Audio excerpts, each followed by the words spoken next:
Nah, udah recording. Kalau ada recording udah masuk, coy. Gitu. Ada. Ya, ada. Kalau ada recording udah masuk. Samsul. Dia berkalung sorban.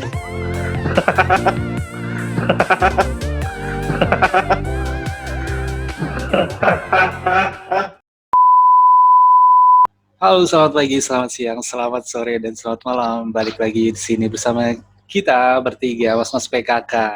Nah, tadi Halo semuanya. Halo, guys. semuanya.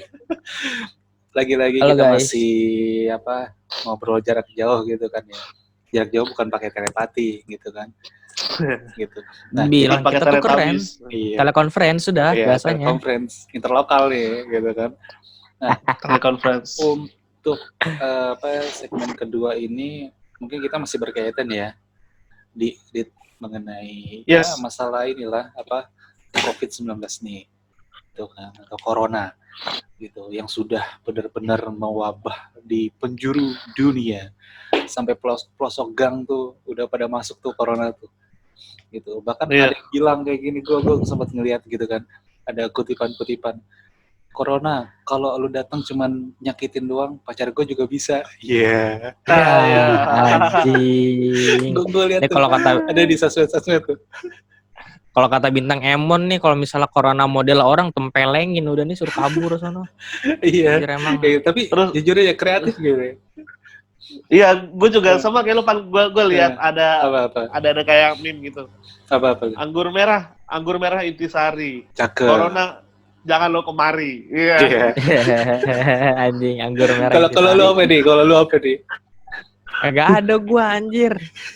Gua kagak ada, gua jarang buka IG udah. Ya pokoknya intinya itulah, kita masih bahas seputar efek atau dampak dari corona ini kan ya.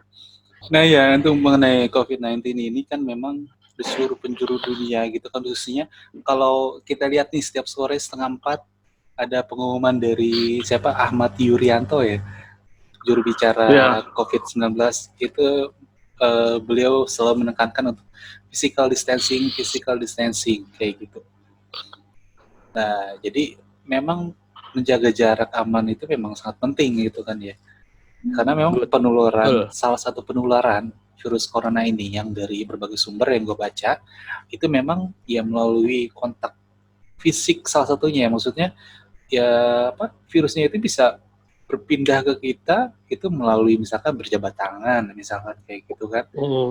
Atau misalkan melalui percikan dari lawan bicara kita yang bangkis gitu kan, atau bersin gitu. Kayak Ardi tuh kalau bangkis sampai luber di hidung. Bergetar anjir semuanya. Nah itu kalau cairan-cairan itu istilahnya bisa menular ke kita kayak gitu. Ya, kalau bahasa betulnya droplet. Nah, jadi ya droplet gitu kan. Ya gue Betawi campuran, gue interlokal gue. Iya. Jadi gitu. Jadi emang sangat penting banget sih physical distancing kayak gitu. Makanya kan banyak yang sekarang udah dilibur kan, sekolah, kantor-kantor kayak gitu.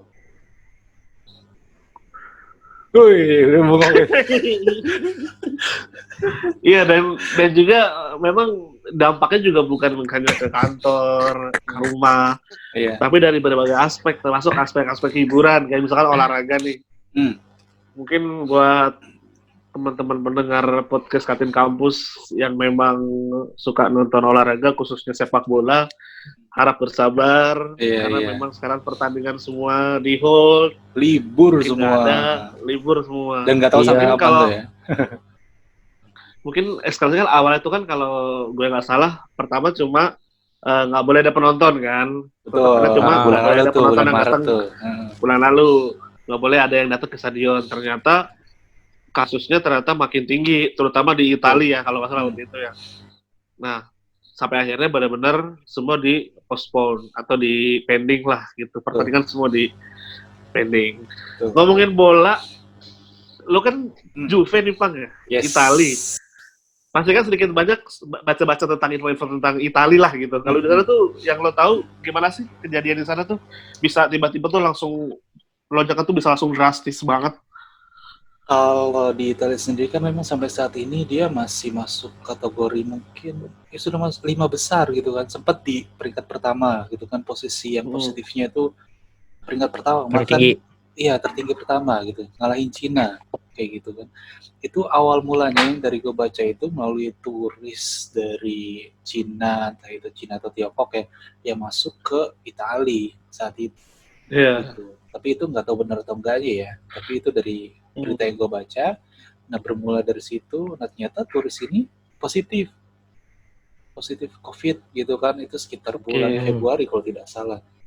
Nah mulai dari situlah, jadi pemerintah mungkin kalau menurut gue ya, pemerintah Italia itu kurang tanggap kayak gitu. Jadi makanya penyebaran ini benar-benar sangat masif banget kayak gitu.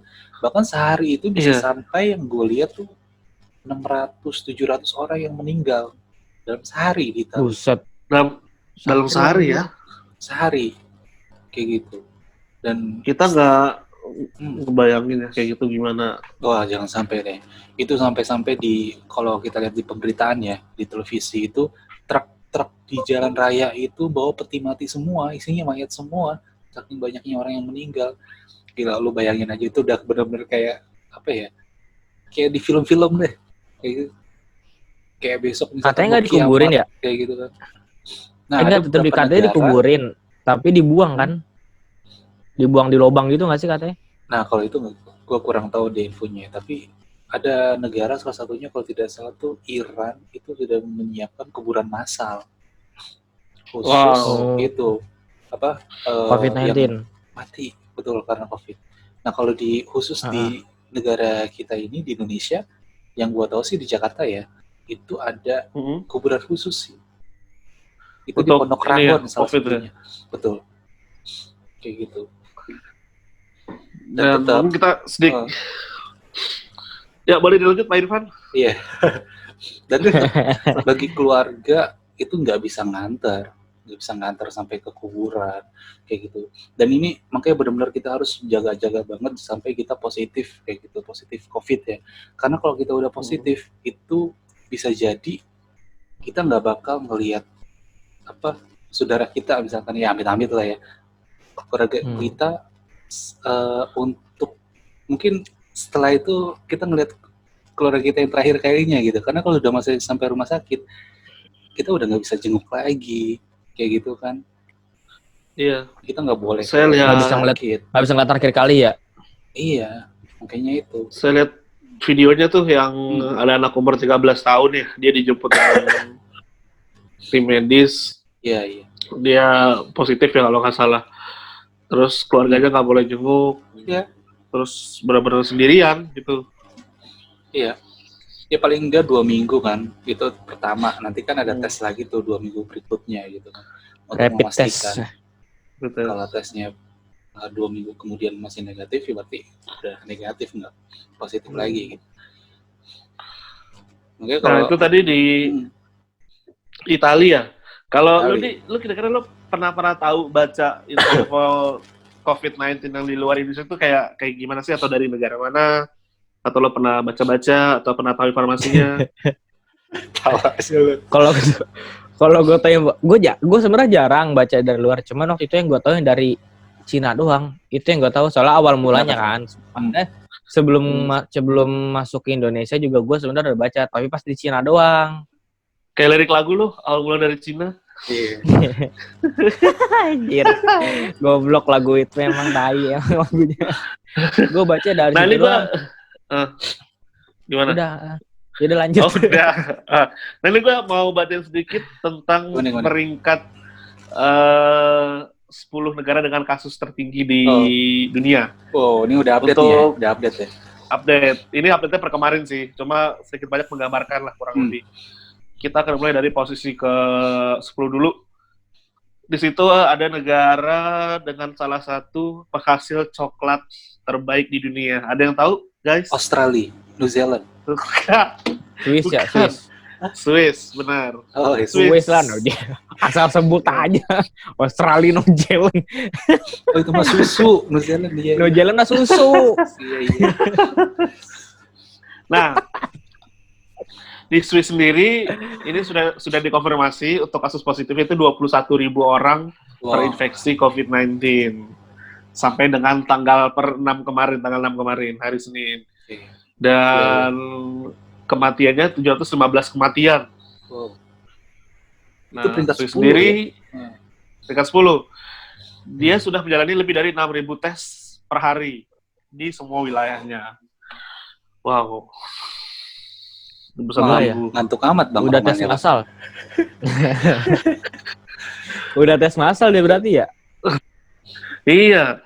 Nah itu kan Swiss kita tahu negaranya sangat kecil, nggak sebesar Indonesia, tapi angkanya sudah sangat besar sekali, gitu.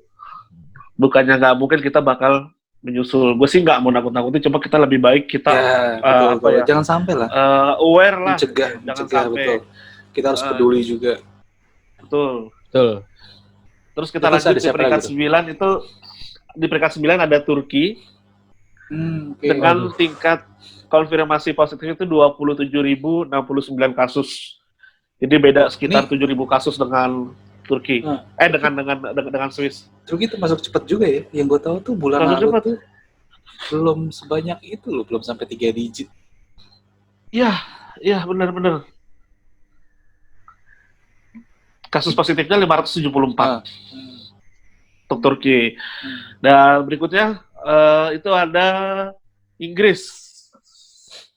Jadi buat teman-teman semua pecinta IPL, jadi Anda tahu kenapa negara Anda dipospon, ya lihat sendiri posisi ke-8.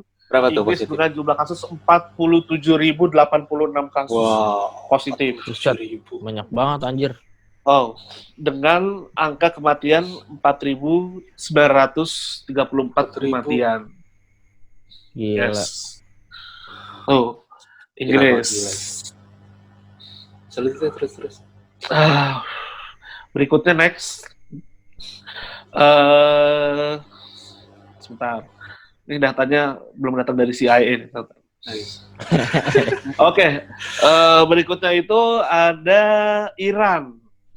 Iran. Betul tuh. Itu udah banyak banget tuh. Berapa sekarang deh? Ya, Iran sekarang 58.226 kasus positif dengan angka kematian 3.603 kematian. Iran yang nyerang Gaza kayak gitu bukan sih? Gaza, Palestina ya? Ente bukan sih? baca berita di mana ente?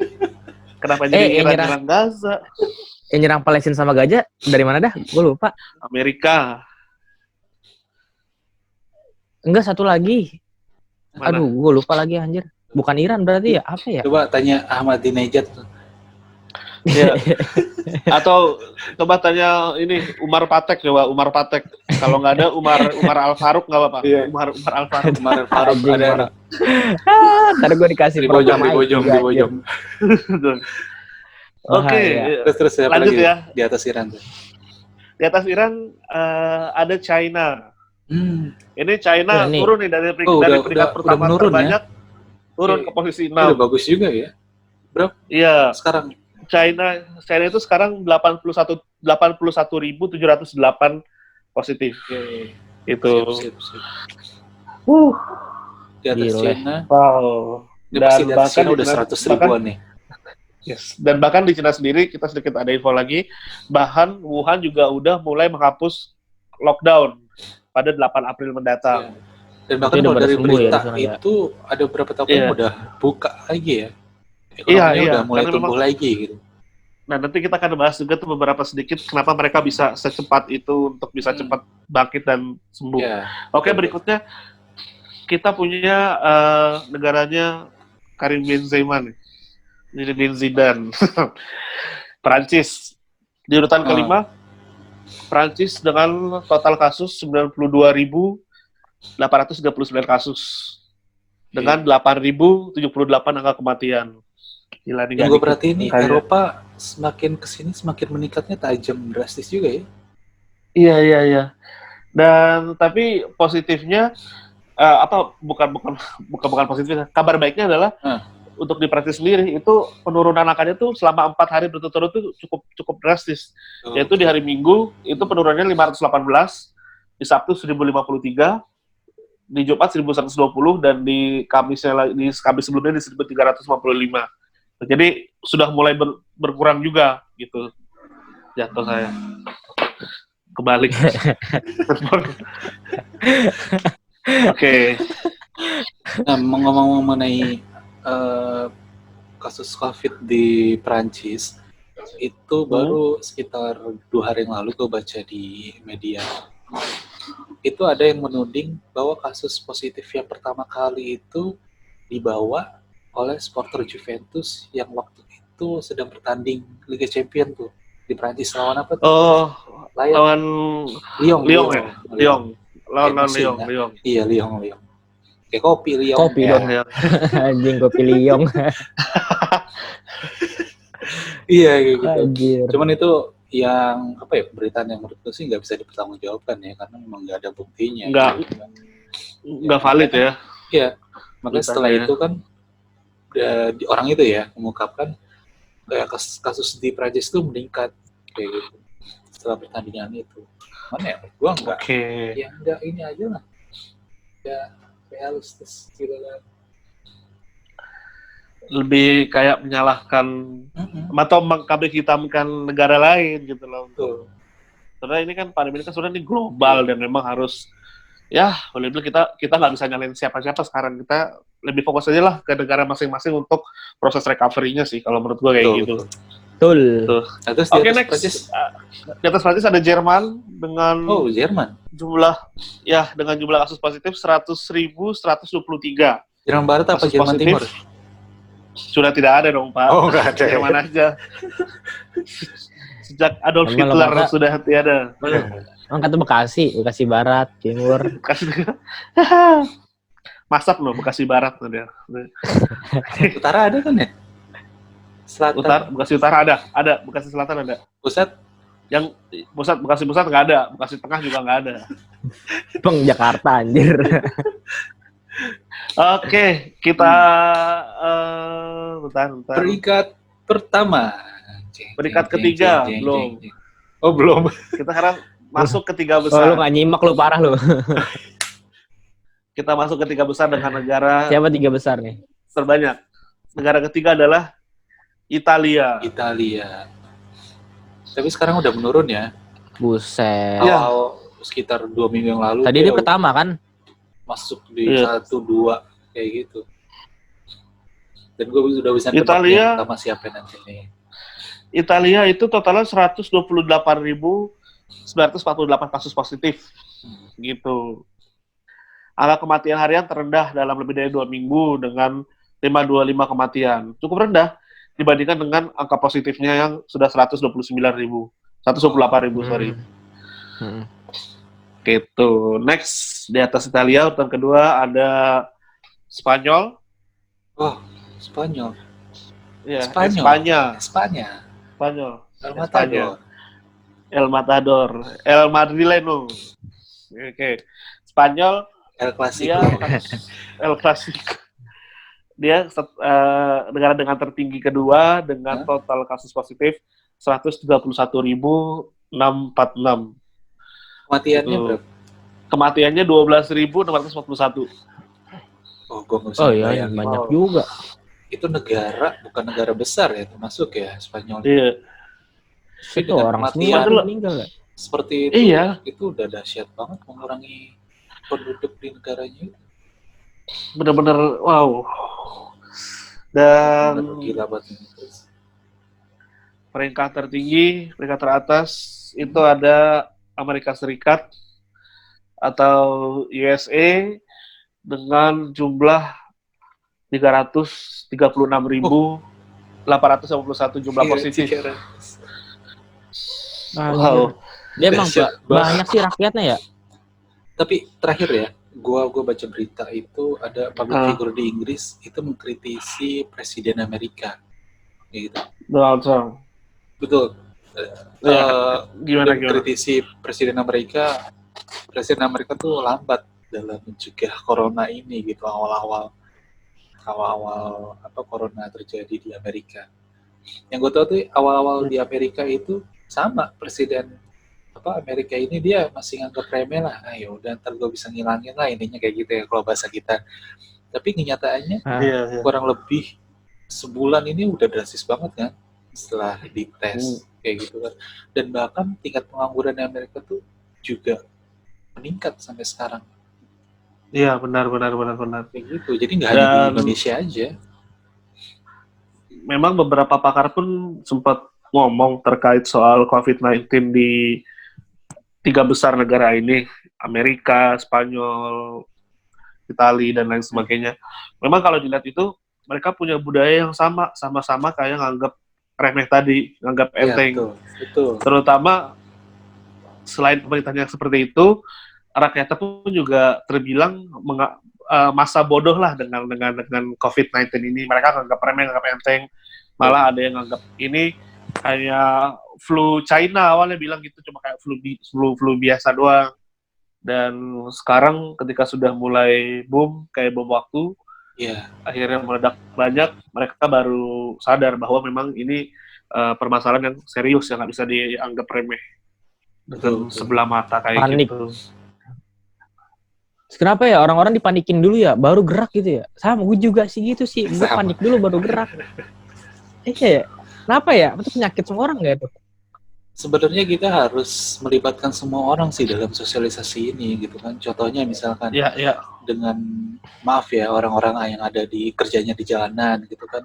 Nggak mungkin kan kita ngomong dengan kata-kata yang baku. Oh, Anda harus pakai masker kayak gini-gini dengan bahasa yang baku. Dia nggak kurang paham kayak gitu dan kurang ngena juga. Mungkin dengan orang-orang yang sebangsanya mereka kayak gitu kan, atau ustadz lah, atau misalkan public figure yang ngomong yang sesuai dengan bidangnya kayak gitu. Nah itu mungkin baru masuk kayak gitu. Kalau hanya segelintir orang penguasa aja yang ngomong, itu nggak semua sektor bisa masuk, nggak semua lini bisa masuk. Kayak gitu. Benar banget. Ya, memang intinya balik lagi harus kesadaran semua sih. Betul.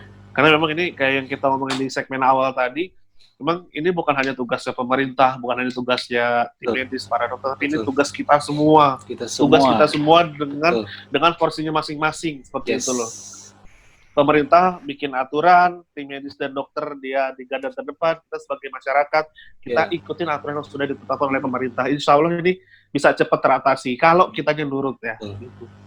Amin, sebelum puasa lah, amin. Mudah-mudahan COVID sebelum puasa kita jadi sudah tenang untuk beribadah di masjid, di mana-mana. Apalagi nanti lebaran. Gimana ya? Kita salam-salaman. Masa salamannya begini nih anjir, salaman scanning gitu. Gini kayak Upin Ipin ya. Kayak Upin Ipin enggak enak salaman gitu. Kalau nggak gini salamannya. Iya, kayak unyil ya gini. Oh iya, Upin Ipin. Gini aja. Unyil maksud gue Unyil Upin Ipin. Nanti transfer aja uangnya gitu kan, nggak perlu ketemu kayak gitu. Iya. Salaman online aja udah. Kalau ngasih THR, GoPay ya nggak? Saat mana dana lu sini? Opo. Ardi dikit lagi dia bakal wisuda online nih kayaknya nih. Nggak mau gue wisuda online, nggak mau gue. Atau pilihannya satu lagi lu nggak bakal wisuda. Enggak, cuman kalau wisuda kayaknya bisa lebaran deh, yakin banget gue. Banyak sih kampus yang menunda dan itu belum tahu kapan. Iya, bahkan tuh yang di Jepang ada kampus yang unik Jepang ya, yang dia wisudanya. Wisuda online ya. Gue liat di Instagram Jerome itu. Gitu kan. Nggak mau gue kayak gitu, gue nggak ada sensasinya, susah. Nggak ada feelnya gitu. Iya, makanya memang kita semua sulit sih, maksudnya ya balik lagi tadi kita harus kesadaran semua kalau mau cepat selesai, cepat berakhir gitu. Cobalah itu yang suka nongkrong di luar, tahan dulu gitu loh. Demi kebaikan, sabar dulu, kebaikan kalian sabar juga aja. gitu. Betul. Terus yang memang harus keluar meninggal. Apa di? Iya emang mau kalau meninggal nggak ada yang nengokin gitu, nggak ada yang doain, nggak ada yang nganter gitu kan? Iya nggak ada yang nganter. Iya, terus juga yang emang harus keluar nyari uang, tolong lebih disiplin lagi dalam menjaga kebersihan, pakai masker, sering cuci tangan. Oh iya, sedikit informasi aja, teman-teman, gunakan sabun terlebih dahulu gitu loh, ketimbang hand sanitizer. Kalau nggak ada sabun dan air mengalir, baru kita pakai hand sanitizer. Itu kalau mepet aja gitu. Ya kita pakai hand sanitizer. Mepet aja kita lagi di luar, lagi di jalan, mepet banget, itu pakai hand sanitizer itu penting. Tapi kalau lagi di rumah, pakai sabun dan air yang mengalir. Tuh. Itu pesannya. Jangan kobokan di warung. Ya. Dan bahkan soalnya ini sudah diajarkan dalam agama Islam ya. Kayak wudu juga harus pakai air yang mengalir kan. Yes, gitu. Betul. Biasa. Buat teman-teman yang muslim, silakan bisa lebih banyak lagi untuk mendekatkan diri kepada yang di atas. Atau sebelum didekatkan yang di atas oleh COVID, ente tidak mau kan? Mendingan ente mendekatkan diri dari sekarang. Betul. Harus lebih inilah kita hatinya lebih. Gini, cara cuci tangan yang baik, yang baik. Coba, gini. Enggak, gini. Nih, cara cuci tangan begini. Kan pertama kasih sabun ya kan. Terus gini. Terus gini setelah jari. Gini tuh gimana kan orang nggak denger, orang nggak lihat. Gesek. Ntar ditampilin kan sih videonya. Kan di sela-sela jari, ya kan? Iya. Nih, baik awal. Sabun diletakkan di telapak tangan, ya kan? Set, gosok-gosok. Sela-sela jari di, habis itu sela-sela jari jempol kanan kiri diginiin, puter-puter. Habis itu punggung tangan sama punggung sini. Punggung tangan. Itu lu kerokan anjir. Habis punggung ini, habis itu gini. Nih telapak tangan gini gituin itu putar. Terus di sini siku-siku. Terus itu selesai. Bersih udah. Kok nggak disiram? Corona juga ngerti. Oh iya, siram dulu lupa. Siram dulu. Karena makan kali sabun mulu. Iya, makan sabun mulu. Mantap. Tips cuci tangan yang baik dari Adi Pradana sesuai dengan aturan dari WHO. Mantap. Iya, kalau misalnya mepet ya udah siramnya pakai air. Dan juga ada penelitian nanti bisa dikonfirmasi ulang lagi atau boleh di-searching lagi bahwasanya kita tuh nggak baik atau nggak boleh pakai hand sanitizer lebih dari 5 kali dalam sehari. Tuh. Iyalah, maksudnya itu kimia juga. Tipis tangan di tangan mulu. Gosok iya. Lama-lama habis. Kayak kertas tangan lu ya. Masa ntar kalau masalah main lepek-lepek gini tangan anjir. Tangan sama duit juga tipisan tangan lu ntar. Nah itu teman-teman mungkin tadi ya kita update dari luar negeri atau dari berbagai belahan dunia tentang jumlah kasus COVID-19 ya. Mungkin kalau ente Pan ada pesan-pesan atau boleh sharing juga terkait COVID ini gimana? Boleh Bapak Irfan? Ya kalau pesan dari gue sih tetap kita jaga jarak gitu kan. Mungkin bagi yang lagi LDR tuh udah terbiasa jaga jarak. Iya. Tapi ini betul physical distancing biasa ini. Banget. Physical distancing ini memang sangat-sangat perlu kita lakukan gitu dengan saat ini. Bersabar aja. Ini enggak lama kok. Asalkan kita patuh, nurut dengan aturan yang ada, insya Allah kita bisa menyelesaikan ini semua kayak gitu.